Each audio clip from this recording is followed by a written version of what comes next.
Après avoir rencontré de nombreuses difficultés dans son parcours de GPA, Mathieu Séchin, candidat emblématique de l'amour et dans le pré-saison 15, a, enfin, reçu une bonne nouvelle. Et si est sur son compte Instagram qu'il a tenu à la partager. L'espoir renaît. La 15e saison de l'amour et dans le pré avait, notamment, été marquée par Mathieu Séchin. Et pour cause, ce dernier avait évoqué sans tabou sa maladie incurable, douloureuse et dégénérative, celle de Cadacille. L'agriculteur avait, en effet, ému Karine Le Marchand, les téléspectateurs, mais également son prétendant Alexandre, avec qui il s'était marié en 2021. Et si ensemble qu'ils s'étaient lancés dans la longue et fastidieuse aventure de la GPA, une pratique extrêmement coûteuse et interdite en France. Sauf que quelques mois après le lancement et un voyage en Colombie pour concrétiser ce beau projet, le jeune jockey décida de rompre, laissant ainsi Mathieu seul dans les papiers et dans ce long parcours. Malgré cette douloureuse séparation et les étapes compliquées à franchir, l'éleveur de taureaux n'a donc pas lâché l'affaire. J'organise ma vie professionnelle pour travailler à la maison. La décision, c'est que je vais faire le bébé tout seul. Je suis donc parti donner ma semence. Avouait-il à Jordan de Luxe, prêt à tout pour aller au bout de ses rêves et enfin, devenir père.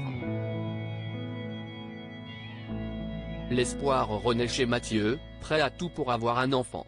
Alors qu'il pensait avancer et tenir un bébé dans ses bras d'ici 2024, tout s'est effondré, d'abord, lorsqu'il a appris être atteint de 2 autres maladies génétiques, je ne me rappelle plus des noms, mais il y en a une où je ne produis pas de biotine, donc il faut que je prenne un complément alimentaire.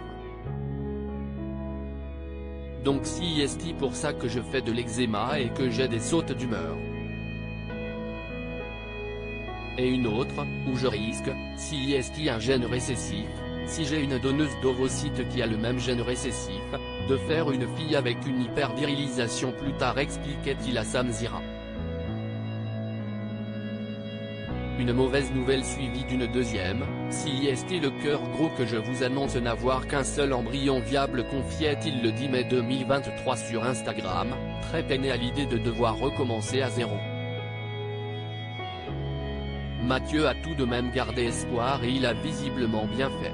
Ce vendredi 19 mai 2023, alors que les échecs semblaient s'accumuler, il a annoncé la plus belle des nouvelles à ses followers. C'est avec une joie immense que je vous annonce que la seconde donneuse d'ovocytes m'a offert 26 cellules merveilleuses. Un don du ciel. Don d'amour. Comme je vous l'avais dit, un seul embryon avait survécu des 8 ovocytes de la première donneuse. Or, compte tenu de mes maladies génétiques, le protocole exige 4 embryons viables. Et de rajouter ce message au-delà de ses espérances, avec 26 ovocytes, mon espoir est grand d'obtenir 3 autres embryons. Alors je croise les doigts et tout le reste s'il le faut. Seul le soir dans mon lit je ne cesse de penser à cela. Merci encore à ces 2 donneuses, vous êtes juste des fées. A-t-il écrit sur son réseau social. Cela ne fait aucun doute que la détermination de Mathieu finira par payer. Cliquez pour découvrir la publication de Mathieu.